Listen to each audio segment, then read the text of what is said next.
Muy bien. ¿Se ve bien la presentación? Sí, doctor. Ya. Entonces comenzamos.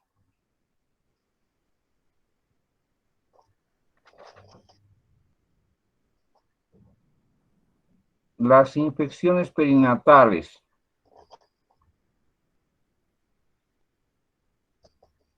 Son un conjunto de procesos infecciosos, efectivamente, que se presentan en la época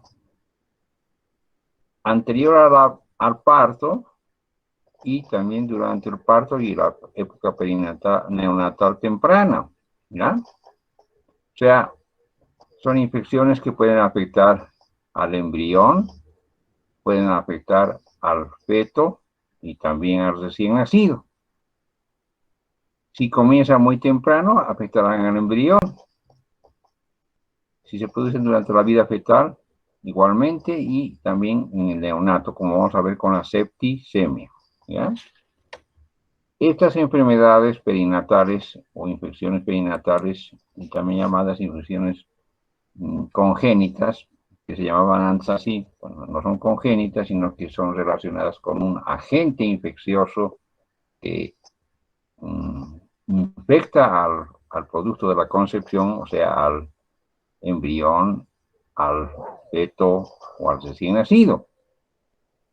Tienen incidencia baja y elevada mortalidad, porque cuando no se detectan, y es difícil detectarlas, pues producen graves daños estructurales que muchas veces son incompatibles con la vida del producto. Entonces el producto se ovita cuando es feto o se aborta cuando es embrión.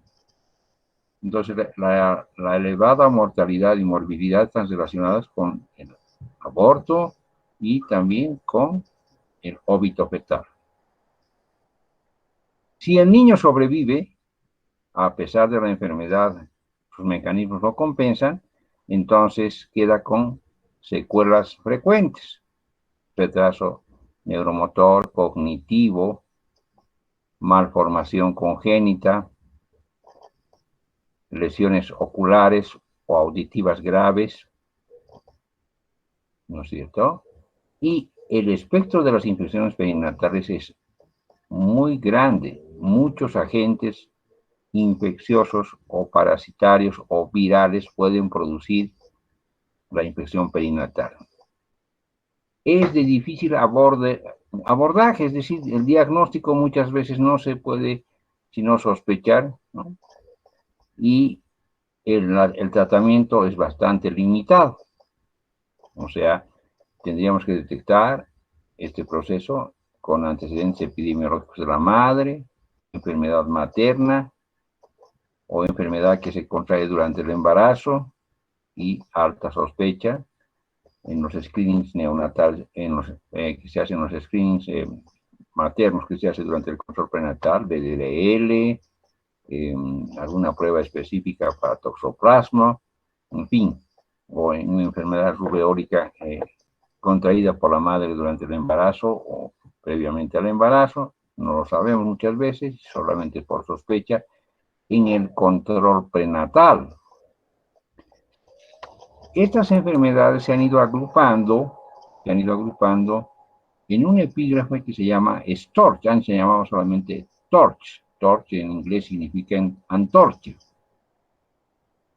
STORCH ahora es sífilis, toxoplasma, rubeola, citomegalovirus y herpesvirus, pero el O que está ahí al centro significa otras patológicas, otras enfermedades, ¿no? Y ahí están el SIDA, VIH, Chagas, en fin, y otros procesos que se vayan integrando como agentes que pueden infectar al embrión, al feto o al recién nacido. Entonces eso se llama complejo de Storch. ¿Por qué se llama así? Agrupa las enfermedades que tienen un perfil clínico muy similar.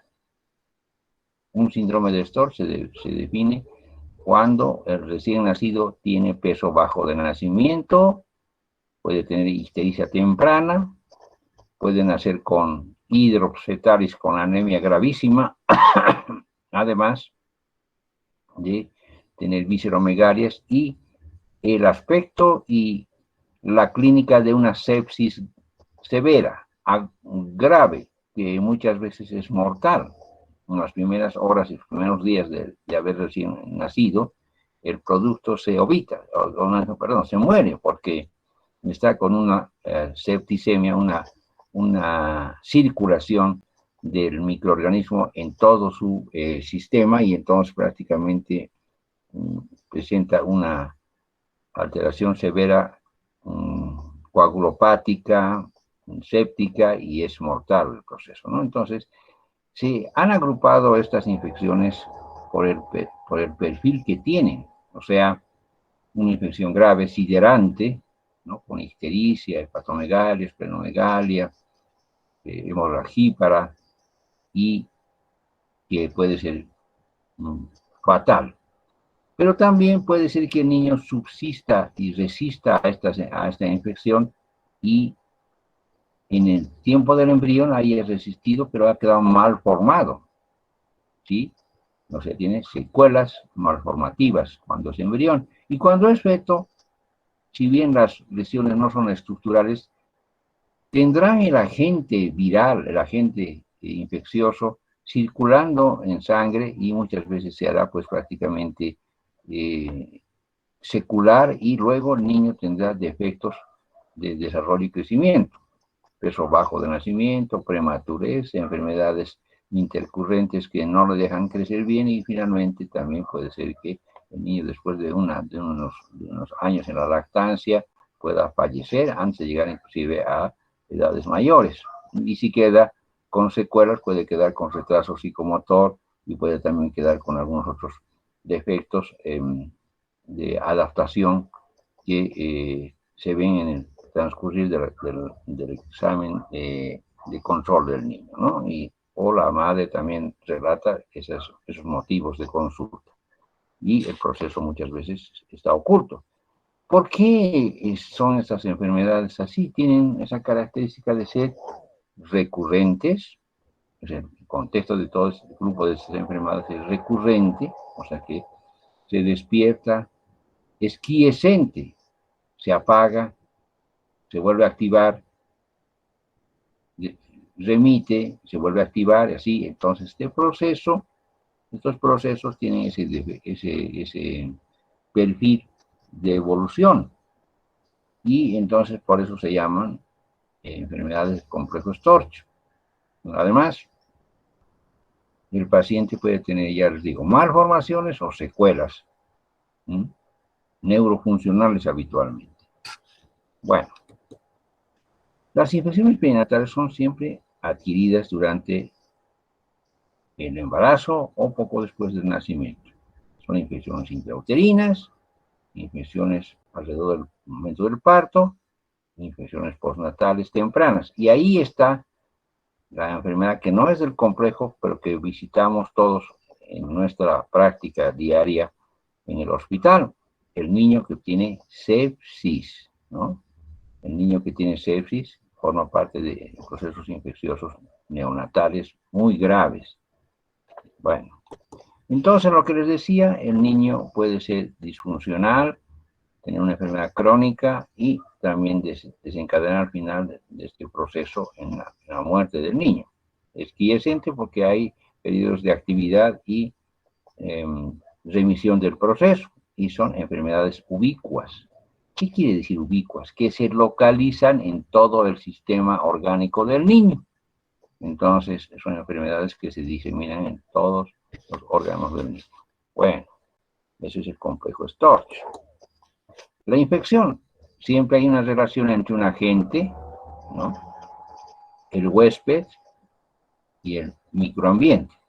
El microambiente está constituido, ¿sí?, está constituido por el saco amniótico, el líquido amniótico, el útero y la circulación petroplacentaria, que lógicamente presentan una barrera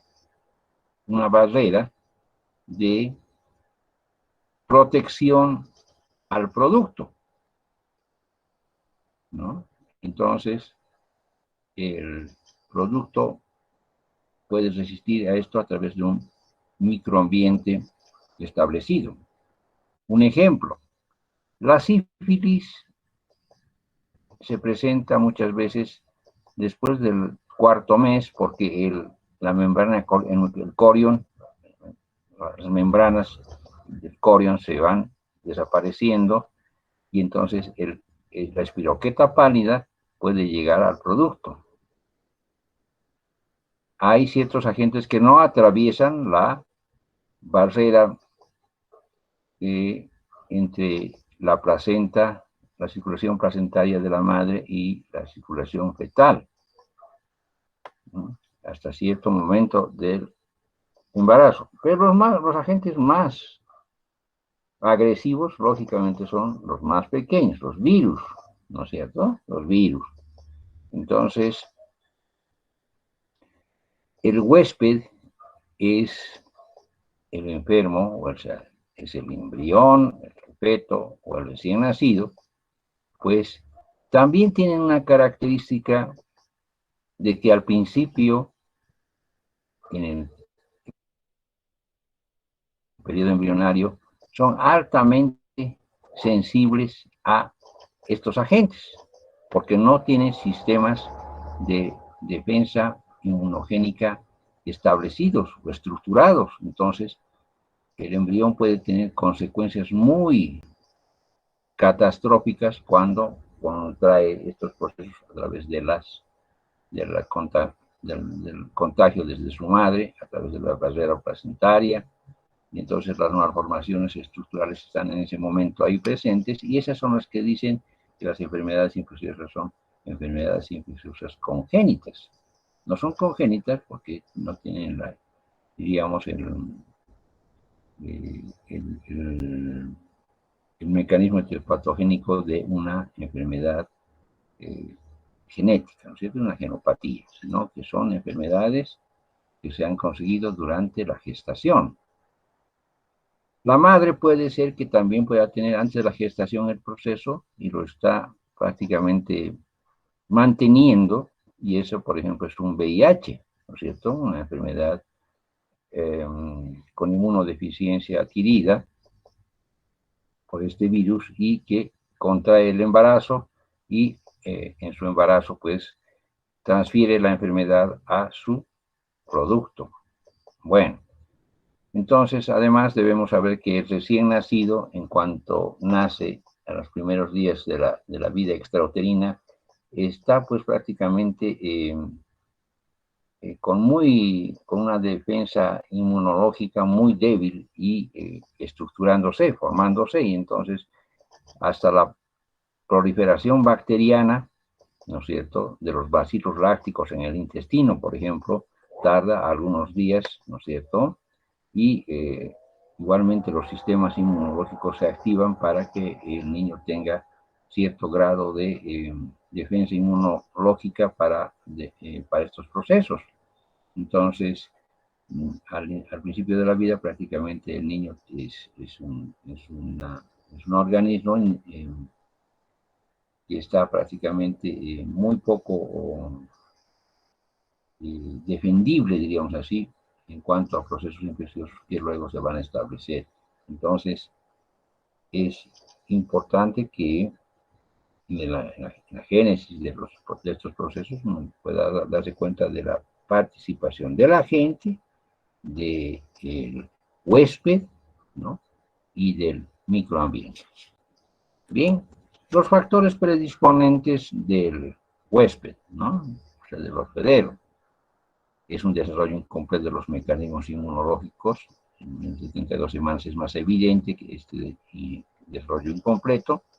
Una edad gestacional corta, como la prematurez, ¿no?, eleva la frecuencia a 5 o 10 veces más de susceptibilidad contra los microorganismos. El sexo, ¿no?, también afecta un poco más a los hombres, o sea, el sexo masculino. Los factores de esos son los factores del huésped y además, ya hemos dicho, principalmente los mecanismos inmunológicos inmaduros. Los factores del agente infectante son su capacidad de invasión, la virulencia que tiene el microorganismo y los efectos citopatogénicos que producen en el organismo infectado, ¿no? La epidemiología, que es un elemento variable según grupos sociales, inclusive ustedes saben que enfermedades como el VIH, la sífilis, tienen grupos sociales en grupos marginales o grupos que tienen consumo de drogas, ¿no es cierto? Entonces esto tiene esa variabilidad. Y la resistencia a los antibióticos, en el caso de una septicemia, cómo resiste, cómo se puede tratar estos procesos cuando se presentan datos para utilizar un antibiótico. Y el ambiente, ya hemos dicho materno, el macroambiente y la presencia también hemos mencionado durante el embarazo o durante el parto, de forma que el niño al entrar en contacto con secreciones del tracto genital de la madre, en el periné, en la vagina, se puede también conseguir una infección de este tipo que está presente en el microambiente de la madre, donde hay estos gérmenes que infectan estas regiones. Bueno, entonces esos también son factores de infección, ¿no es cierto? Prácticamente desde la madre al producto, y eso se llama infección vertical, ¿no? Los factores diversos, ¿sí? Diversos, la determinación laboratorial de estos procesos durante la gestación y en sospecha de los mismos es difícil y muchas veces es inaccesible porque laboratorios que tienen la capacidad de investigación pueden determinar estos resultados, pero laboratorios que no tienen mucha experiencia, que son la mayoría de los laboratorios, no se dedican específicamente a estos procesos, es difícil que den pruebas realmente con sensibilidad alta, ¿no? Y también existe, como factor predisponente, falta de tratamiento. La mayoría de los procesos, si son virales, prácticamente el tratamiento es mínimo, ¿no? Bueno, en la etiopatogenia, entonces, hay escasa o nula capacidad de combatir agentes infecciosos al nacimiento con daño estructural o funcional del producto.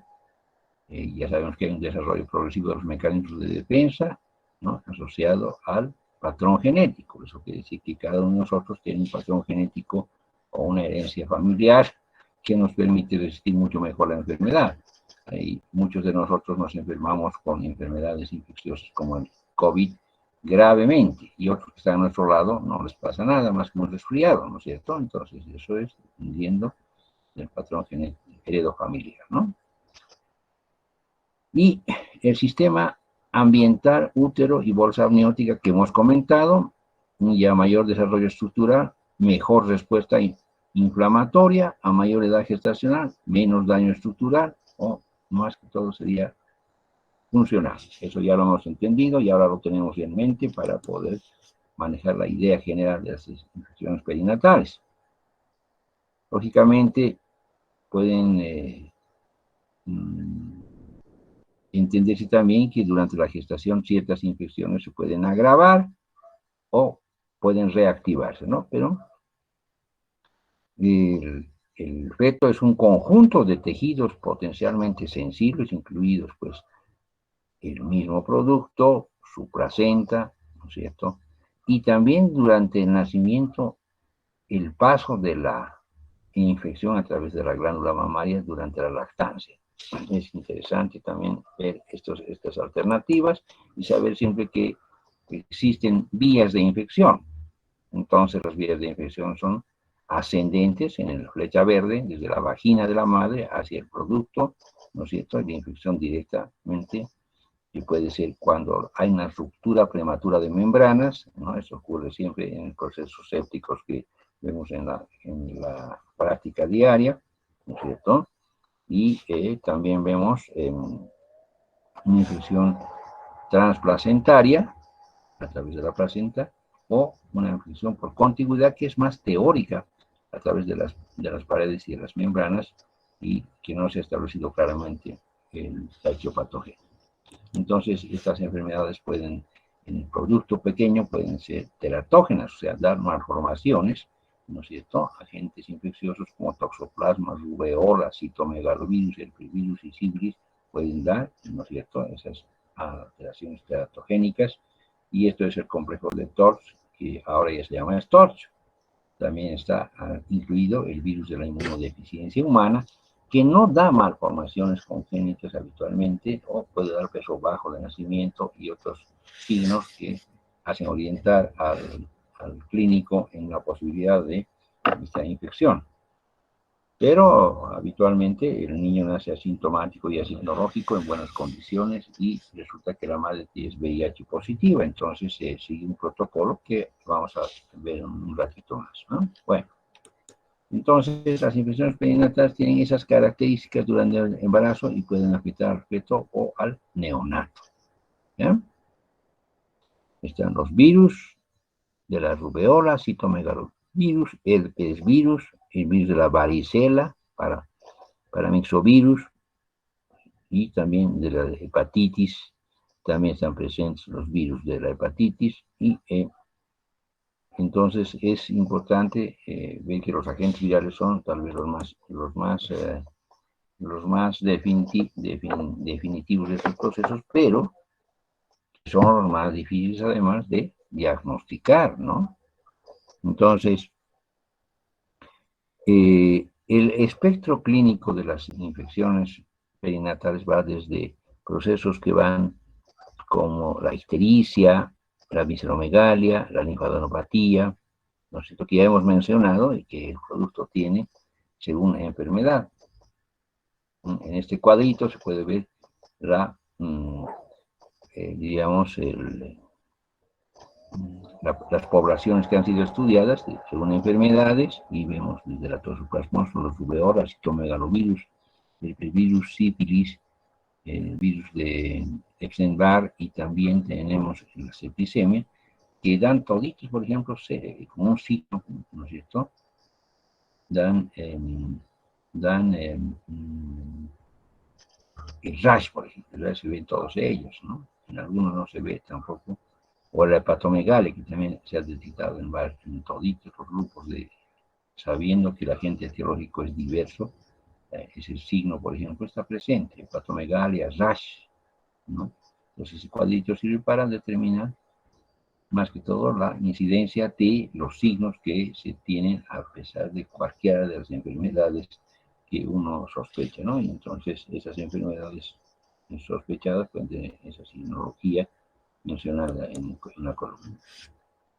Cuando tenemos una sospecha diagnóstica, lo basamos en el peso bajo de nacimiento, la ictericia, petequias y equimosis, visceromegalias. El paciente puede tener convulsiones, ¿no? Convulsiones estereotipadas, movimientos estereotipados de succión, de deglución, gritos, llanto especial, movimiento irregular, en fin, convulsión que muchas veces incluso en un niño muy pequeño se traduce solamente por periodos de apnea. Entonces las convulsiones también tienen que ser sospechadas por estos procesos, ¿no?, y en observación clínica. El estado séptico, y lógicamente con ictericia, ¿no es cierto?, con datos de coagulopatía, hemorragíparos, petequias, equimosis, crecimiento de vísceras, malas condiciones, hipoactividad, hiporreactividad, sospecha de proceso meningio asociado en el cuadro séptico. Y estos son procesos que pueden ser, como ya les hemos comentado al principio, procesos siderantes, rápidamente producidos inmortales, ¿no? Entonces siempre hay que recordar algunas características iniciales como el SIDA. El neonato sale asintomático y en buenas condiciones. Toxoplasma ya puede tener malformaciones, ¿no?, hidrocefalia, calcificaciones intracraneanas, ¿no?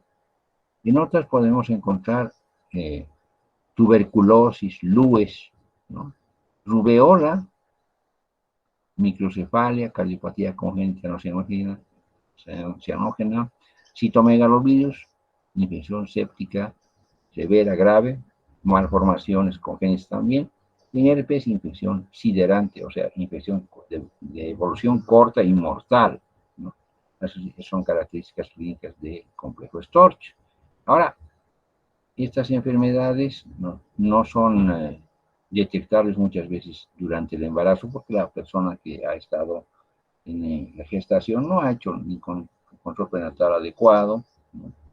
y su producto nace con peso bajo de nacimiento y tiene todas estas posibilidades de diagnóstico, pero que ya inclusive al estar ya en sospecha clínica importante, no pueden ser accesibles, les había dicho, ni un tratamiento adecuado ni el laboratorio. Veamos algo de sífilis, producida por treponema pálido, que es una bacteria gram negativa, espiroqueta, enfermedad de transmisión sexual muy conocida desde hace siglos en nuestro medio y fácilmente penetra por membranas y mucosas y aberraciones en la piel, ¿no es cierto?, por contacto sexual, y en el producto hemos dicho que pasando la membrana coriónica, corion, después del cuarto mes, es fácilmente accesible al feto. Entonces es una infección que también puede ser transplacentaria, 100%, principalmente en estadio primario y secundario, transmisión durante todo el embarazo, y hemos visto también la relación con el corio. 30 a 40% de los fetos infectados mueren intraútero, significa que se ovitan. ¿Ya? Eso también ya lo hemos mencionado al principio. Y los estigmas sifilíticos, la sífilis congénita te da peso bajo de nacimiento, ¿no es cierto? Es una infección habitualmente en menor de 2 años que está activa y produce reacción inflamatoria. Tiene lesiones vesículo-bulosas, eso es un pénfigo sifilítico que se puede ver como descamación y eritema en las manos y los pies, plantas de las manos, piernas de los pies, las palmas de las manos, se ven descamaciones grandes en colgajos, igualmente en las plantas de los pies. El niño tiene estas lesiones vesículo-bulosas en su pénfigo sifilítico, tiene retinitis y epistaxis persistentes, si el niño ha sufrido, tiene un llanto peculiar, ronco, y puede tener también un cuadro de distrés respiratorio con una neumonía que tiene imágenes múltiples blanquecinas, se llama neumonía alba. Y las lesiones óseas, que son las osteitis, que son lesiones que se pueden ver como lesiones características, ¿no?, con osteomielitis, periostitis y osteocondritis. Ven ahí desprendimiento de la área pericondral. Vemos también el hueso prácticamente como un hueso apolillado, y hay osteomielitis y hay periostitis también. En otras imágenes se puede ver como imágenes exofíticas grandes. Estas lesiones lógicamente van a producir fracturas patológicas, y antes estas fracturas se llamaban pseudoparálisis de Parrot. Estas pseudoparálisis de Parrot eran detectadas clínicamente. El niño que lloraba, y al hacerle un examen clínico veíamos que un segmento, un brazo o una pierna, izquierda o derecha, indistintamente, al hacer el reflejo de Moro no se movía o se movía muy poco.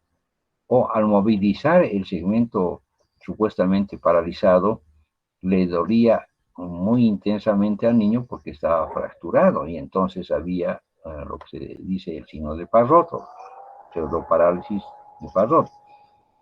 Era una fractura que impedía que el niño tenga el movimiento normal en cualquier reflejo que se le hacía. No sé, el reflejo de Moro se hace así y se detecta que ese movimiento del miembro no se presenta o es altamente doloroso a la movilización, ¿no?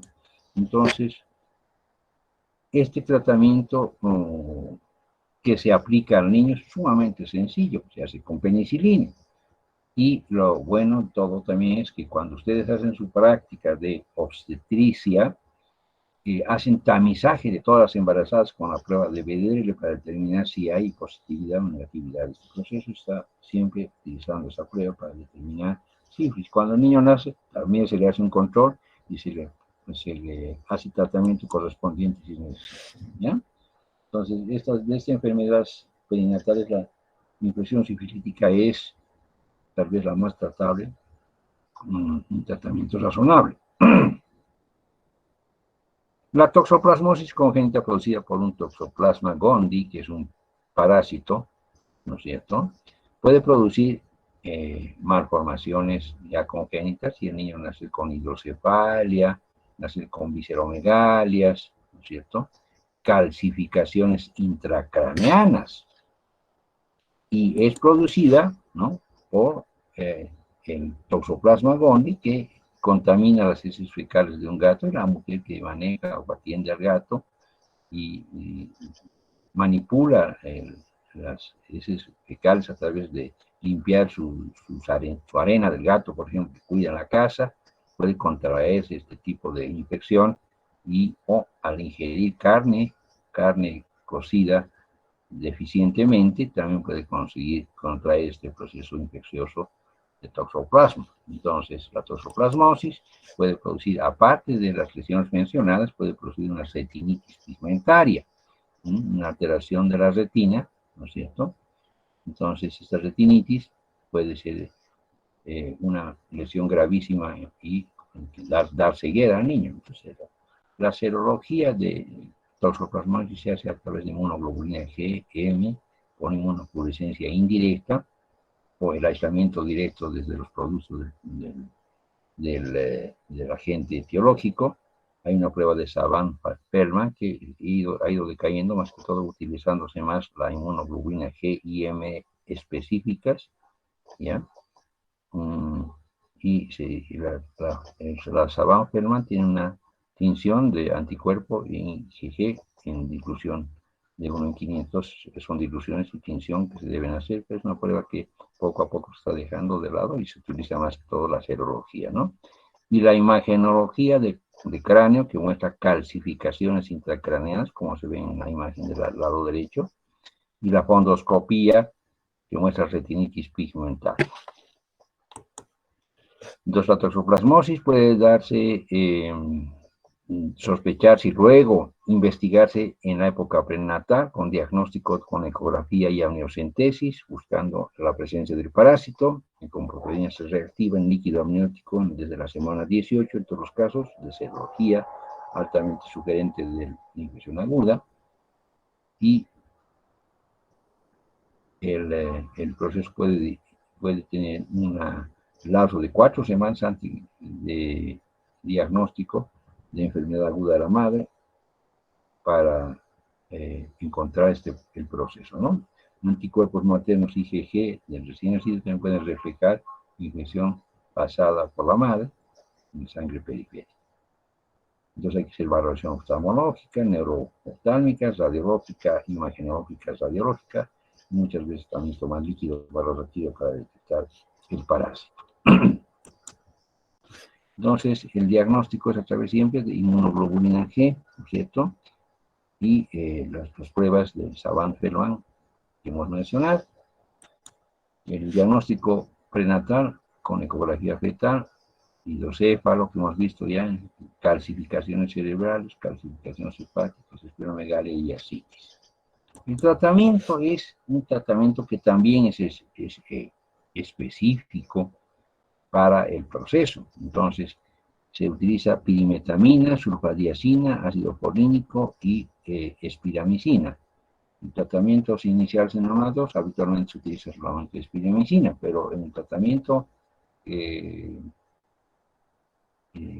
integral que se hace a la madre antes del nacimiento, se hacen las pruebas de laboratorio y se determina la presencia del proceso, entonces se hace un tratamiento con estos medicamentos, y en el neonato podría ser solamente con espiramicina.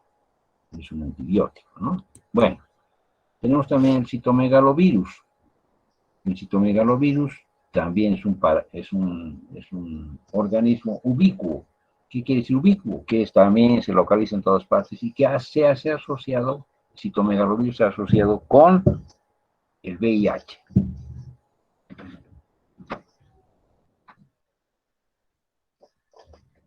Bueno, entonces esa asociación también es grave y muchas veces es definitivamente un tratamiento que también es muy inespecífico, y también el diagnóstico es sumamente dificultoso, ¿no? El paciente también tiene la clínica de nacer prácticamente asintomático, asignológico, basándonos en que la tasa de mortalidad es de 30%, y en este caso sí, el paciente tiene signos de complejo Storch, pero de 0,2% a 2,5% de todos los nacidos vivos, ¿no es cierto?, tienen este proceso. Es una tasa perinatal alta, porque la madre, se ha dicho hasta que 4% de las madres que tienen niños tienen este citomegalovirus. Y el 90% de los productos nace asintomático, ¿ya? La tasa de mortalidad por infección citomegalovirus congénita asintomática es un tercio. O sea, si nace con los signos que hemos mencionado, ictericia, hepatomegalia, esplenomegalia, un tercio va a fallecer, ¿no? Entonces, la infección primaria materna, la infección recurrente o una reactivación son los caminos que sigue el virus. Puede ser prenatal, natal o postnatal. Prenatal, o también llamada congénita, es transplacentaria. Natal es intraparto, se consigue a través de una infección vertical. Y postnatal a través de saliva, transfusiones. Lactancia también se puede dar el paso de este virus, pero es difícil, ya les digo, el diagnóstico de citomegalovirus, ¿no? Y la epidemiología indica que hasta 4% de cada 100 parturientas tiene este proceso, ¿no? Los anticuerpos contra citomegalovirus estarían presentes el resto de la vida también. Cada persona que contrae este proceso tendrá una antigenemia y una respuesta inmunológica prácticamente quiescentes. Aparecerá, desaparecerá y estará por mucho tiempo en la posibilidad de una infección en el tiempo de que la mujer es activamente sexual y tiene la posibilidad de tener un embarazo. Bueno, ese citomegalovirus, que se asocia muy bien con la enfermedad de inmunodeficiencia por VIH. Entonces, citomegalovirus es un germen muy importantemente investigado, y la serología también es parte de la investigación.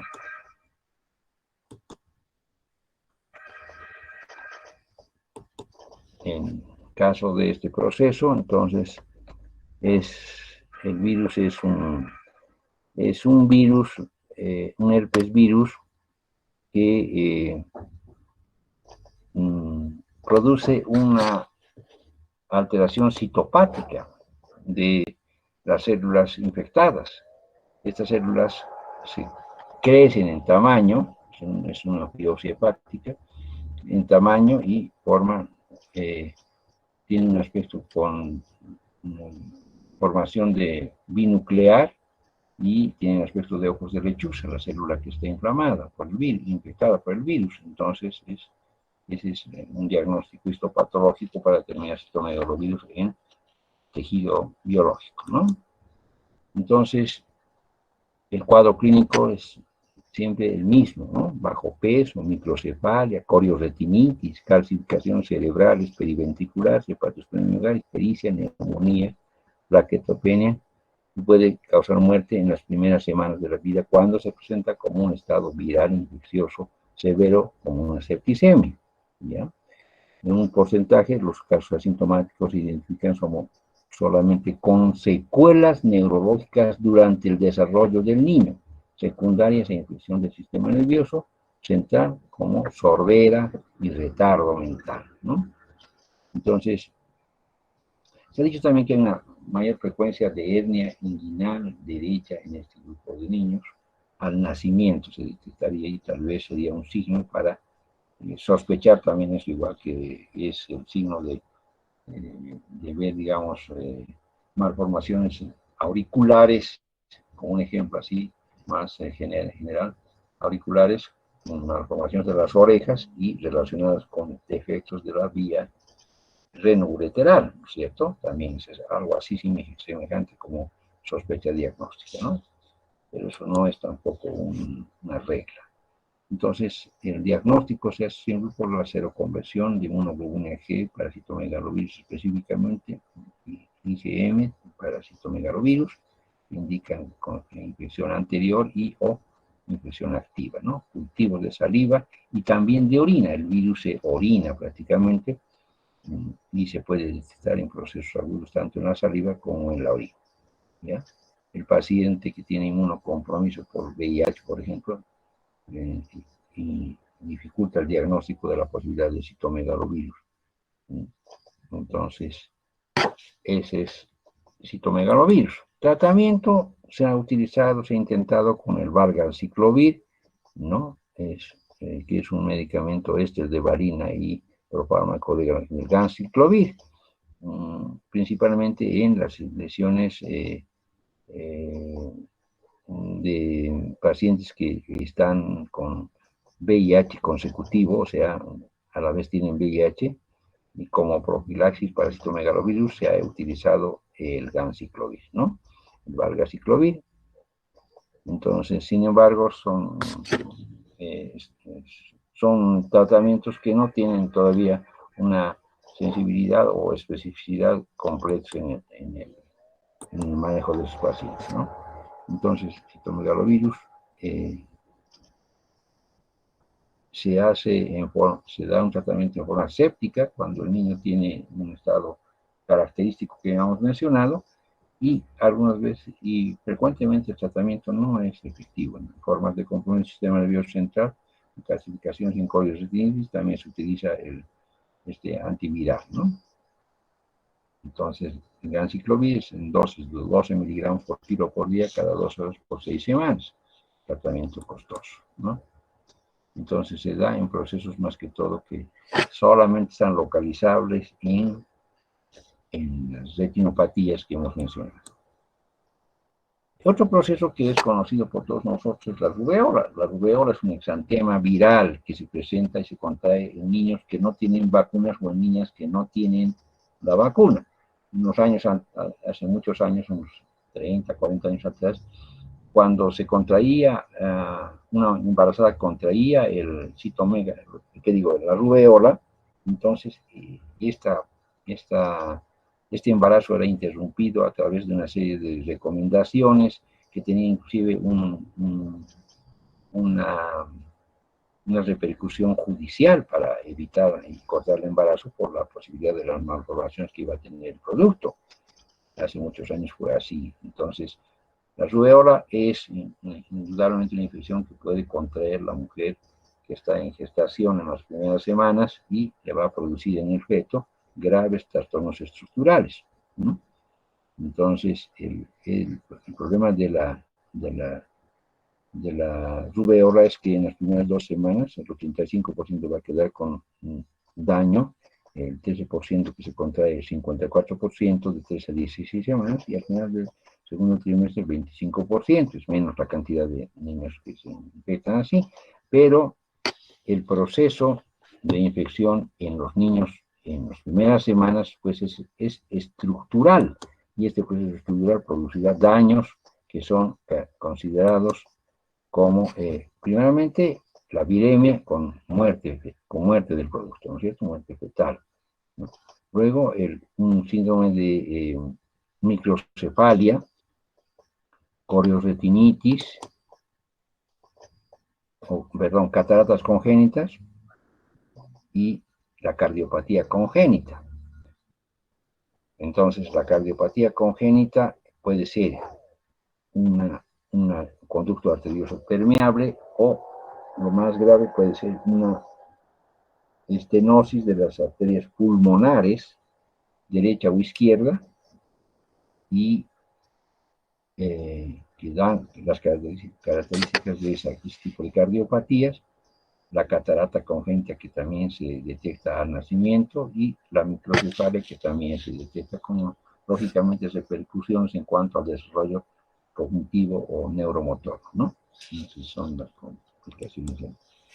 Entonces, estas enfermedades tampoco traen tratamiento específico. Toxoplasma, pirimetamina, sulfadiazina y espiramicina como un resumen, Lues con natal, penicilina, citomegalovirus no tiene tratamiento específico, se ha hecho efectivo ganciclovir solo en tratamientos de urgencia extrema, en septicemia hemos dicho. Las vacunas se han intentado con anticuerpos monoclonales también tratamientos, pero no están todavía en protocolos que están estandarizados, ¿no? La rubeola no tiene tratamiento, solamente la vacuna impide la rubeola y los virus herpéticos se da el antiviral aciclovir, el vidarabina, trifluridina, principalmente infecciones oculares por este virus herpético. Sin embargo, el cuadro séptico que se puede presentar al nacimiento es habitualmente inmortal. Entonces, ese es el resumen de tratamientos. Y los cuadros de virus herpéticos que vemos con manifestaciones cutáneas y los dos tipos de virus, ¿no? El virus tipo 1 y el tipo 2. El tipo 1 habitualmente es respiratorio y el tipo 2 es genital, es un virus que se localiza en la vía genital, ¿no? Pues la madre consigue la infección primeramente por la relación sexual y el neonato pues recibe este virus durante la vida prenatal, durante el parto o postnatal, o sea, con transmisión vertical. La enfermedad de infección entonces puede localizarse en la piel del niño, puede ser en el ojo, en la cavidad oral. Si está diseminado, el sistema nervioso central es un proceso de meningoencefalitis y puede ser mortal el virus herpético, ¿no?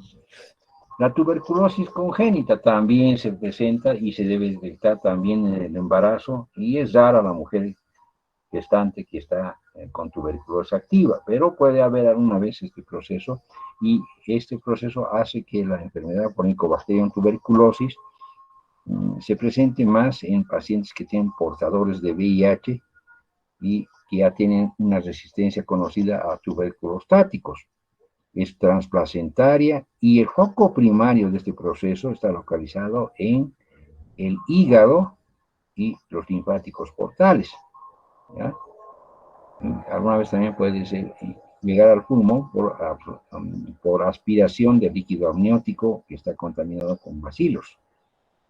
Produce abortos, mortinatos, recién nacidos de peso bajo de nacimiento, ¿no?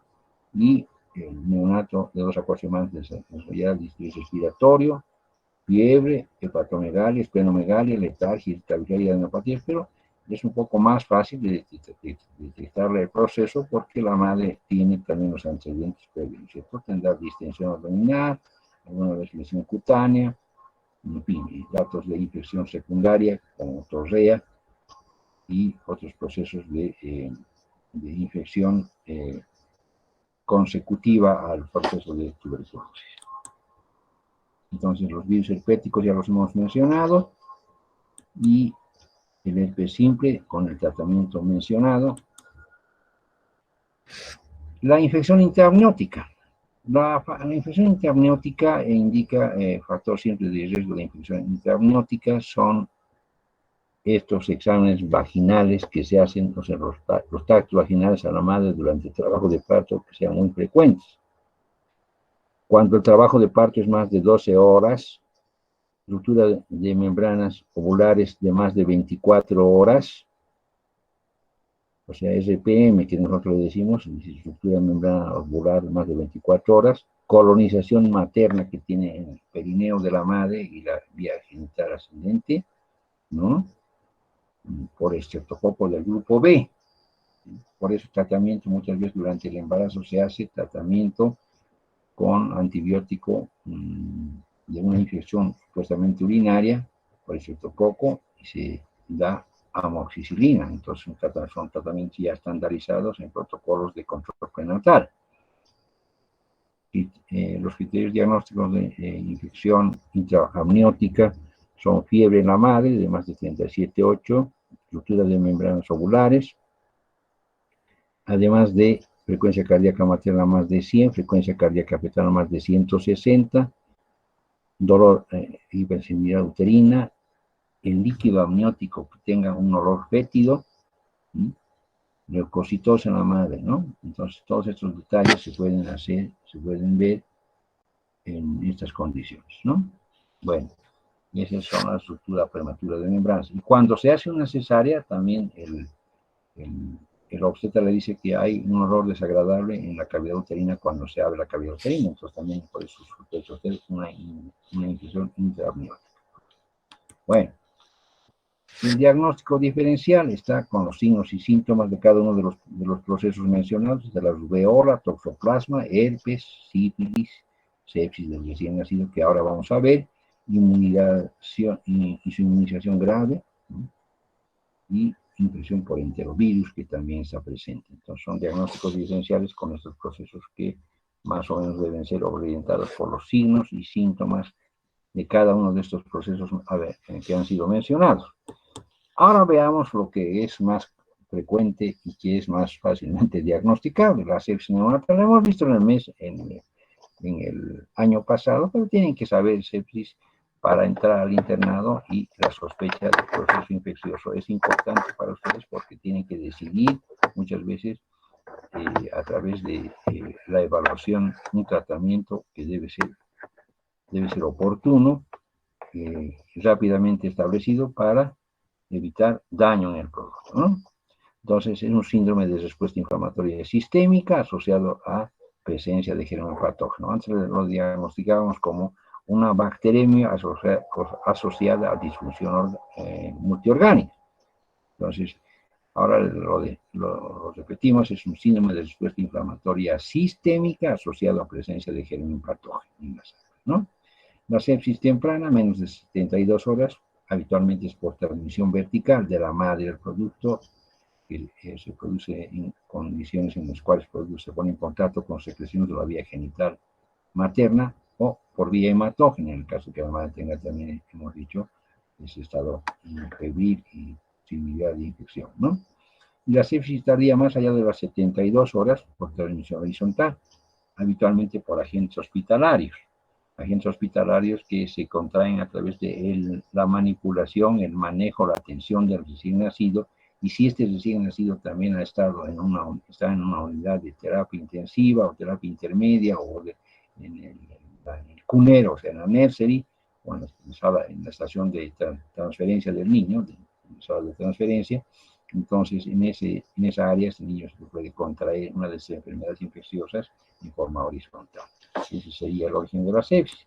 Y la sepsis tiene pues la localización en fuentes de infección, ¿no es cierto? Es una bacteremia, luego una diseminación de los microorganismos de diversos órganos, ¿no es cierto?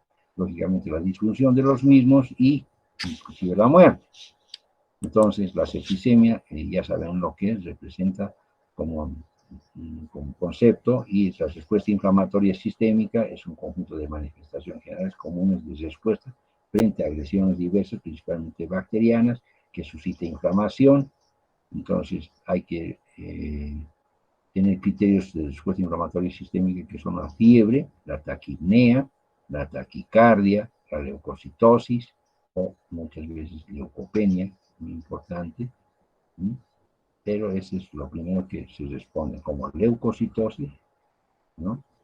Más de 12.000 leucocitos con desviación izquierda, o sea, aumento de los polímeros nucleares, y la presencia de bandas, o sea, la presencia de inmaduros en sangre periférica. Y la clasificación hemos dicho que es de transmisión vertical, transmisión nosocomial. Nosocomial significa también horizontal, deriva de contagio con el procedentes de la unidad, del entorno hospitalario, mayormente en la unidad de cuidado intensivo. Y sepsis comunitaria, que es rara, es habitualmente aquella que sucede cuando el niño se contagia el proceso no en el hospital, sino en el medio ambiente y es poco frecuente, ¿no? Predisponentes son infección materna primaria, recidivante, colonización de la madre, infección uterina, ¿no? Ruptura prematura de membranas, prematurez con inmadurez de la inmunogenicidad que ya hemos conversado, el parto vaginal en comparación con cesárea, el parto vaginal instrumental, utilizando electrodos en cuero cabelludo para determinar la monitorización del feto, catéteres que se aplican al niño en forma fija, catéteres gastrointestinales o tubo inotraqueal, falla de métodos y técnicas en el aislamiento, es una falla del personal que está manejando el producto, el empleo de antibióticos de amplio espectro en forma indiscriminada, en la unidad principalmente donde se van colonizando cepas altamente resistentes a los antibióticos, ¿no?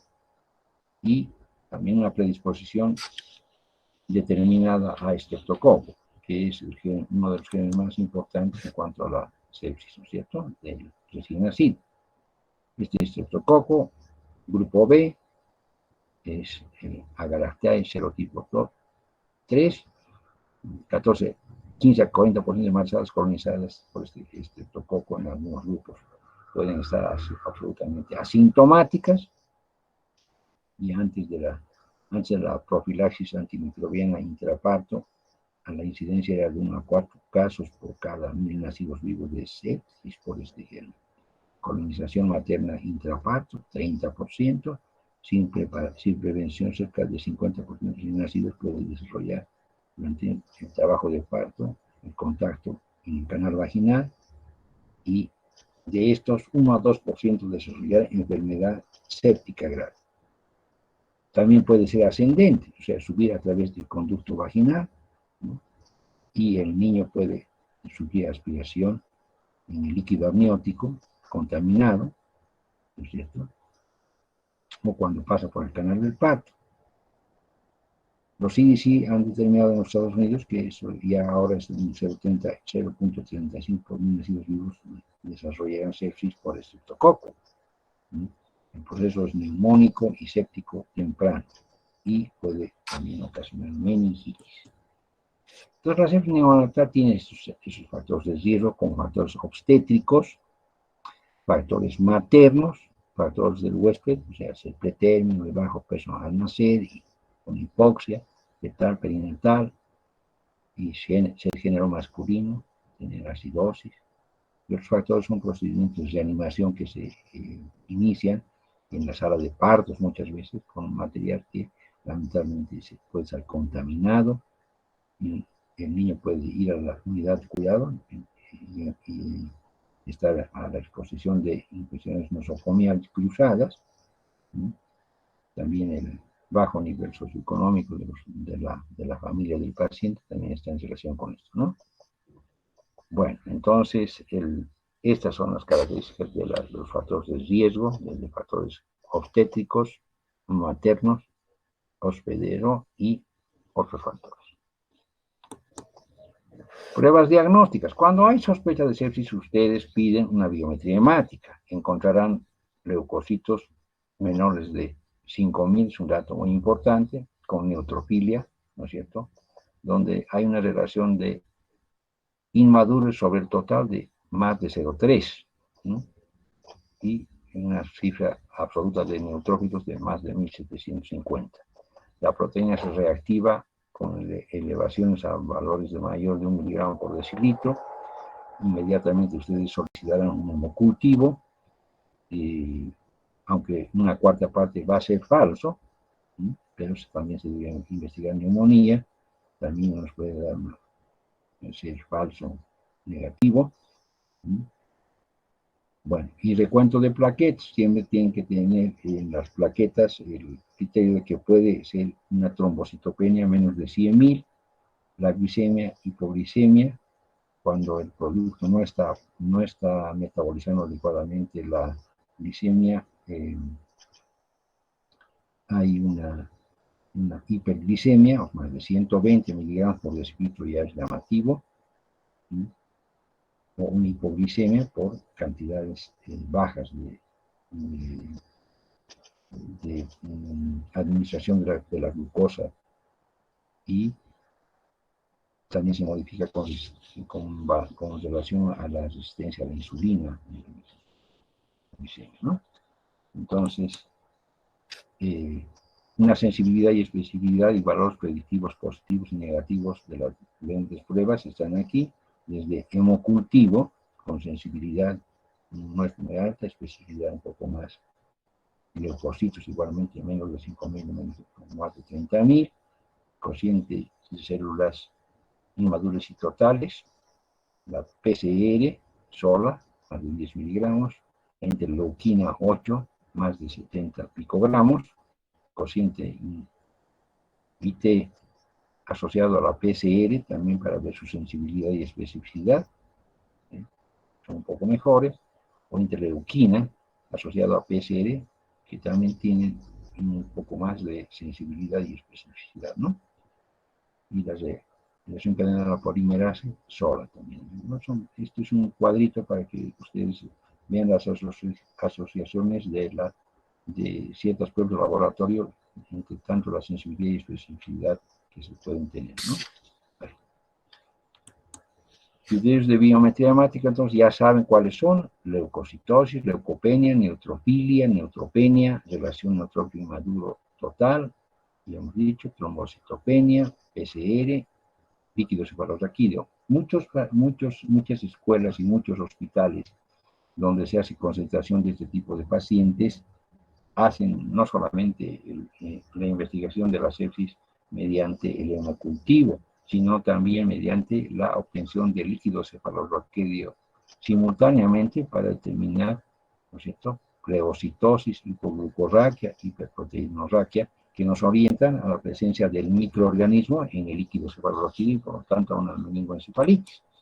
Entonces el laboratorio tiene esas características mencionadas y aquí están agrupadas y deben ser siempre evaluadas en el contexto general de las necesidades del laboratorio primordiales al inicio de la búsqueda del proceso, ¿no?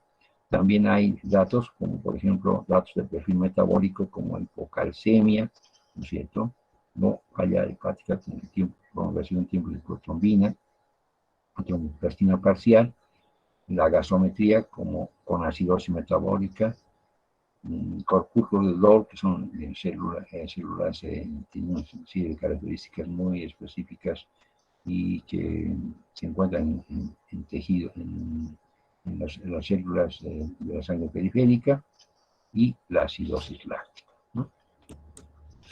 Una patogenia, ya saben ustedes, la respuesta inflamatoria del huésped, ¿no es cierto?, con mediadores antiinflamatorios o proinflamatorios, ¿no? Son las interleuquinas, factores de necrosis tumoral, en fin, todos ellos que producen una disfunción mitocondrial y disfunción orgánica múltiple por la injuria tisular. Hay inclusive redistribución del flujo microvascular y lógicamente las alteraciones correspondientes a una alteración de membrana celular y éstasis de la microcirculación, ¿no?, con disfunción endotelial y consecutivamente a las lesiones que se van a presentar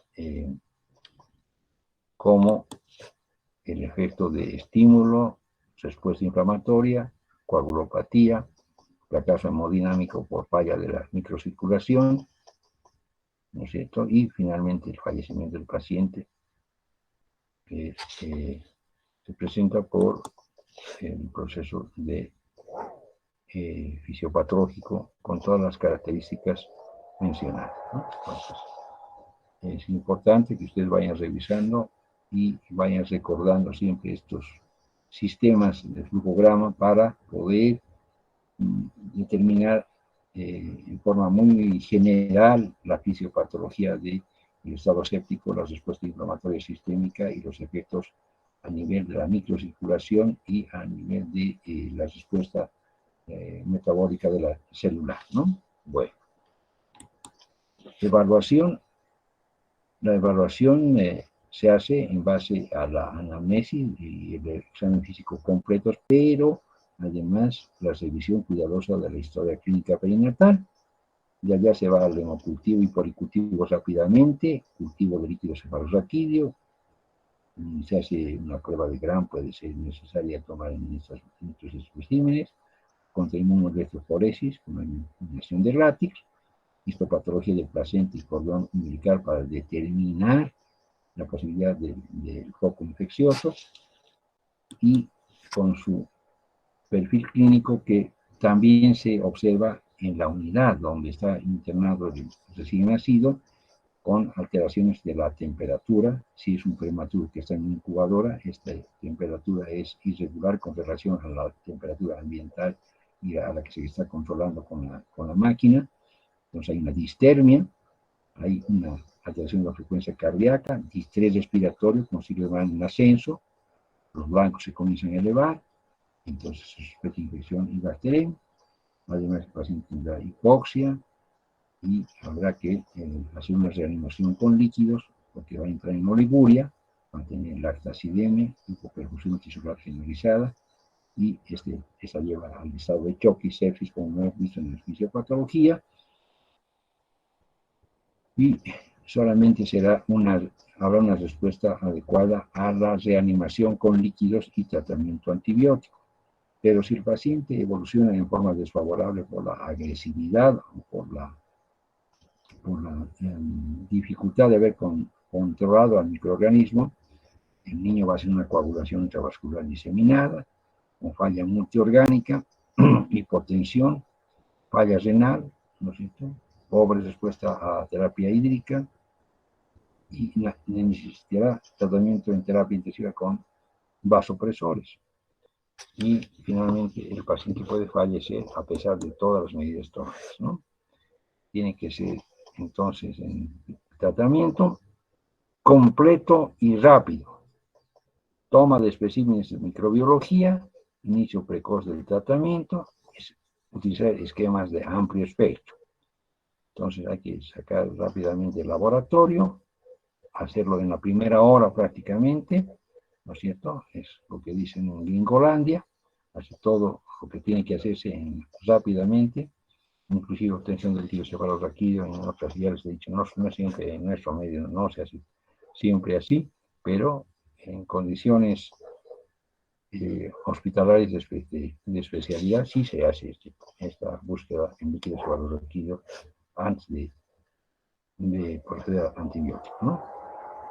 Tratamientos integral, oxígeno, técnicas de tratamiento de manejo interno, ventilación mecánica asistida, en fin, y otros temas. Y lo que dicen los gringos, los tratamientos fábulos, fluidos, antibióticos, cultivos de sangre, gasto urinario, lactato y oxígeno, rápidamente, todos hechos en la primera hora, ¿no? Entonces, el tratamiento es basado principalmente en dos pilares: terapia antimicrobiana y soporte vital intenso, ¿no? En terapia antimicrobiana se hecho con bactericida intravenoso de amplio espectro.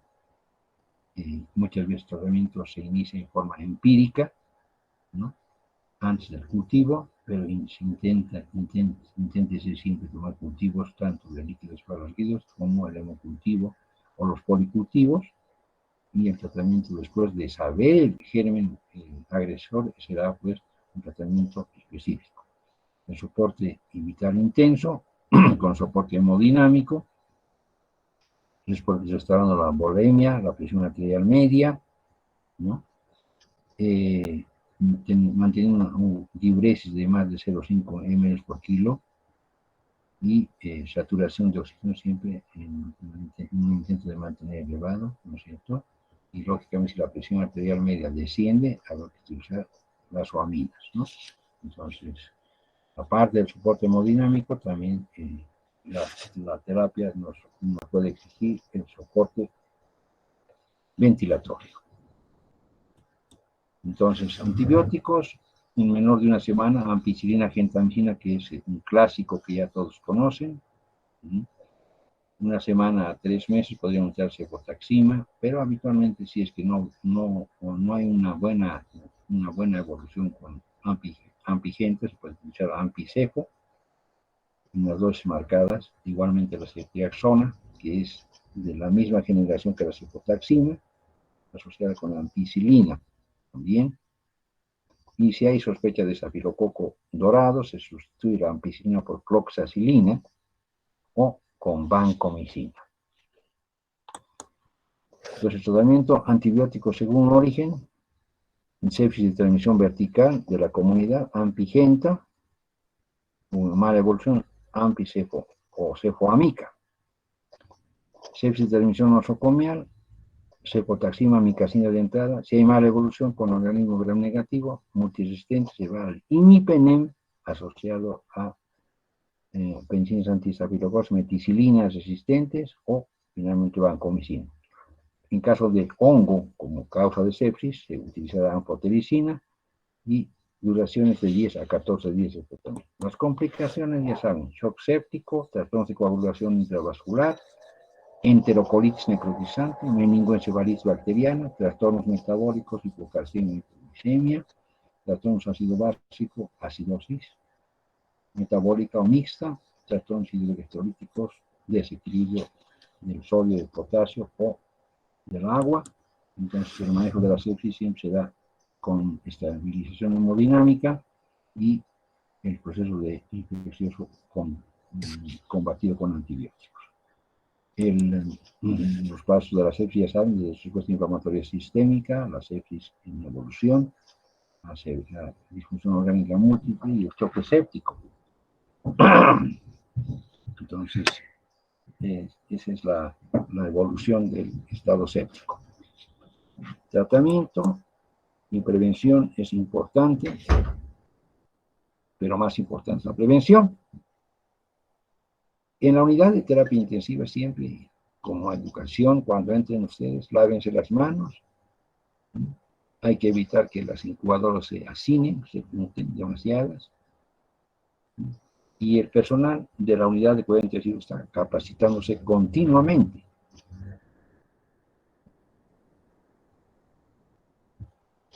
También el neonatólogo o el encargado de servicio tiene que tender a disminuir el número de procedimientos invasivos, punciones, venoclisis, esas cosas, ¿no? Y el manejo tiene que ser siempre con técnicas de asepsia y antisepsia y aplicar medidas de contención en cuanto aparezca la presencia de un brote epidémico, desde suspender y cerrar el servicio hasta aislamientos muy importantes y manejo muy estandarizado según necesidades de contención del servicio, ¿no? Entonces, el diagnóstico final de la infección congénita durante la gestación es la serología, una clínica materna de la infección sin sospecha en el proceso de control prenatal. También se deben hacer evaluaciones ecográficas, imagenológicas, para ver la sugerencia de estas infecciones congénitas, buscando hidros, buscando retardo de crecimiento, alteraciones de malformativas, o detección también de microorganismos en líquido amniótico y en sangre. Entonces, el algoritmo, una secuencia del proceso diagnóstico de infección, va desde el diagnóstico de infección materna, infección fetal, el diagnóstico de infección en el recién nacido con las características que ya hemos mencionado. Las infecciones perinatales, entonces, son difíciles de diagnosticar, las madres son asintomáticas y también una buena proporción de los recién nacidos expuestos a los agentes infecciosos nacen asintomáticos. Y en el caso del VIH, ¿no es cierto?, es evaluar, clasificar y tratar al sospechoso de VIH positivo, ¿no? Entonces, si la madre nace, tiene pruebas rápidas para VIH positiva, y también el lactante tiene VIH. Por si se clasifica niño o niña expuesto a VIH, habitualmente se refiere a un centro de mayor complejidad, ¿no?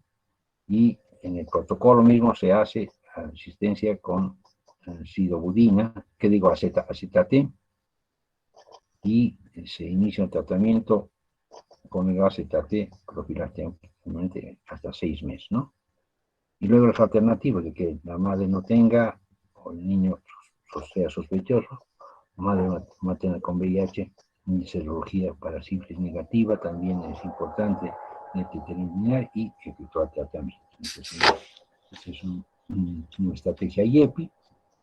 Y esta es para mirar un poquito el manejo perinatal del recién nacido con infección posible con COVID. Entonces, vemos el niño, la madre sintomática con distrés respiratorio, en fin, y la madre asintomática que con ciertas precauciones podría darle lactancia materna a su niño, ¿no?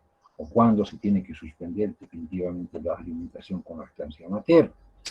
Bueno, ese es un cuadro relacionado con la infección COVID. Con lo cual hemos concluido la clase. Nos veremos en la siguiente reunión y necesito que ya el encargado del curso me pase la lista por el celular, por favor, una listita de todos ustedes, ¿ya? Para comenzar a conocer cómo están, si hay interés, no hay interés, y también para evaluar un poquito su disponibilidad de aprender la asignatura, ¿ya? Y además que es importante porque al año siguiente o al siguiente semestre ya hacen internado y tienen que tener las bases fundamentales del manejo de niños, aunque no sean pediatras, tienen que ser médicos generales que estén, eh, digamos, habilitados para manejar medicina infantil sin ninguna dificultad. Por lo menos la rutina, desde el diagnóstico, la observación del paciente, tratamiento de urgencia y luego la remisión o la no remisión o la vigilancia de cualquier paciente, como hemos visto en esta mañana. ¿Ya? Muy bien. ¿Alguna pregunta?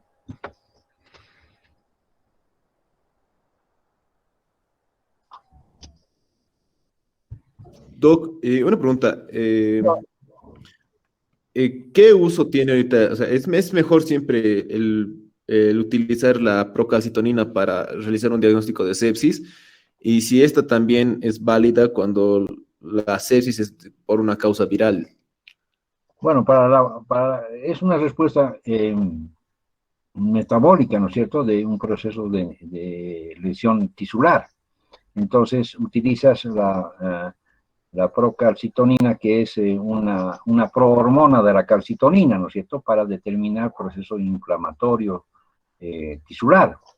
Entonces, en el caso del aumento, tienes ¿cómo se llama? Tienes una sensibilidad y especificidad mmm, bastante regular, pero habitualmente tiene que ser interpretada en un buen laboratorio. No se hace de entrada en cualquier laboratorio. De todas maneras, puedes utilizar la prueba si dispones en el grupo de pruebas de laboratorio que esa unidad tenga, ¿no? Así es. Ya, gracias, Doc. ¿Alguna otra pregunta? Doctor, buenos días. Hola, ¿cómo estás? Bien, gracias. Doctor, en el caso en el que nos muestren el cuadro de criterios hemáticos para la sepsis, se muestra una leucocitosis, una leucopenia, una neutrofilia, una neutropenia. ¿Esto tiene que ver con el diagnóstico si es de inicio temprano o tardío? Ya. En realidad, yo considero, por la experiencia de los años, que la leucopenia es más importante que la leucocitosis. En recién nacidos de pocas horas, la leucocitosis puede llegar a 25.000 leucocitos y no ser infección. Y el niño está perfectamente bien. Lo que sí te llamaría la atención en ese grupo de niños sería más la leucopenia. De todas maneras, leucocitosis, hay que monitorizar ese dato, ¿no? Ver cómo al inicio es 25.000, luego se vuelve 3.000 o 4.000. Entonces sabes que es una sepsis que está avanzando, ¿no? Entonces es importante, de todas maneras, ya como dato de sospecha, una leucocitosis importante, considerada además con el desvío izquierdo, con la forma de inmaduros que se va a presentar, o sea, las bandas, o sea, los callados que se van elevando, entonces eso te orienta mucho más porque el valor absoluto de los callados también se incrementa, entonces eso te dice que hay una respuesta medular a un proceso inflamatorio activo, ¿no? Gracias, doctor. ¿Algo más?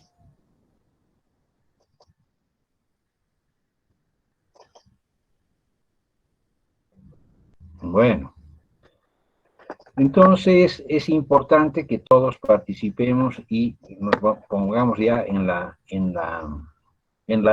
comencemos a listar nuestros maletas para subirnos a la estación del viaje al internado. Tienen que seguir las indicaciones del doctor Patiño en cuanto a sus prácticas. Espero que estos días se contacten, o sea, ya se han conectado con el doctor Patiño, que me ha reclamado ya un par de veces que no se están conectando con él para sus prácticas. Cuando ustedes se comuniquen con él, díganle siempre que son del 10º semestre que van a entrar al internado. Las prácticas están divididas para los chicos que están haciendo el 9º semestre y para ustedes que son el 10º. Entonces, esas prácticas tienen que tener otras connotaciones para poder establecer una conciencia acerca de lo que tienen que hacer en medicina infantil. De todas maneras, quiero tener la lista yo para comenzar a conocer un poquito lo que van a hacer este semestre y algunas de las personas que tienen el interés, lógicamente, van a tener preguntas y también yo quiero interrogar sobre algunos tópicos generales de medicina, no solamente de pediatría, sino también de medicina, con los conceptos generales que deben tener para enfrentar ya la consulta y también el manejo hospitalario de los pacientes. Y la única manera es esa relación entre nosotros que estamos en reuniones, ¿no? Bien, ¿alguien más? Bueno, les reitero a la persona que está encargada. ¿Quién está encargada de nuestro curso? De nuestro grupo. Doctor, buenos días. Soy yo. ¿Cómo es tu nombre, querido? Diego Bedoya, doc. Ah, El- mi la viejo lista. amigo Diego Bedoya, que lo he perdido de vista, ¿no? O sea, ya sabía dónde estabas, Diego. Doc, la lista se la voy a La mandar hasta Saba siempre mediodía. se comunica conmigo, pero no el Diego. De hecho, el Diego se ha debido ir a la región extranjera o se ha casado. Entonces ya no está con nosotros ni qué hacer, pues. Diego. Doc, hasta Diego Bedoya, mediodía se lo mando la lista, no se preocupe. Y ya me comuniqué. Bueno, ya le escribí al doctor Patiño, pero no me responde. no, no, no, no, no, no, no. Y sabes que me anda hostigando ahí por teléfono que cómo es cuando va usted a darme la lista de los internos y no sé qué, del 10º semestre. Yo ya le dije que iba a conversar y anunciar a todos ustedes que tienen que contactarse con el doctor Patiño, ¿ya? Está bien, De doc, no todas se maneras, preocupe. yo le voy a escribir un rato más o más tarde, le voy a escribir otra vez otra nota diciéndole que por favor eh, o si no, Dieguito, ponme en la hojita esa que me vas a mandar el número de tu teléfono, más en la hoja de la... Yo tengo tu número, no me acuerdo dónde está ahorita.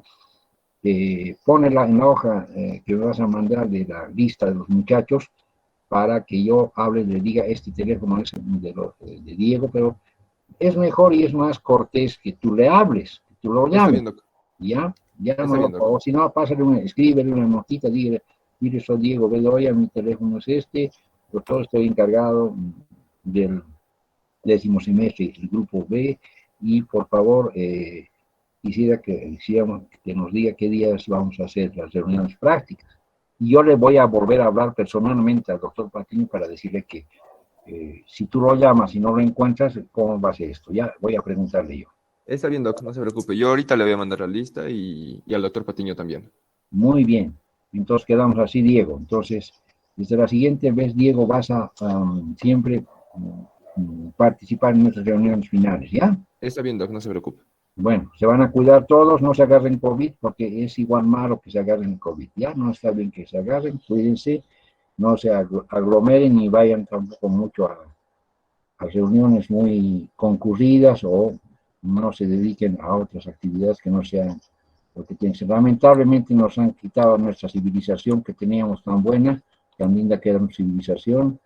Más bien lo único bueno de esto es que no hay mucha farra ni mucha fiesta, ¿no? Pero si van a participar, háganlo con mucho cuidado, ya con precaución siempre, no se enfermen porque cuando entren al internado ya no van a tener tiempo para enfermarse, porque si se enferman pierden semanas y meses de una labor educativa que necesita tener, porque ustedes van a ser la gente que va a manejar esta medicina en los siguientes años, como que ya muchos de ustedes la están manejando aquí en la ciudad de La Paz, ¿no? Bien, buena suerte, que les vaya bien y hagan quedar siempre bien en nuestro grupo. Chao, Diego, nos vemos pronto, ¿ya? Hasta luego, doctor. Chao, que te vaya bien. Hasta Chao. luego, doctor. Bien, Valeria, Maciel, Hasta luego, doctor. Chao, chao, Doc. Cruzcaya, Doctor. Hasta chao, luego, doctor. chao, Diego, Leonás, chao, chao, Vicente.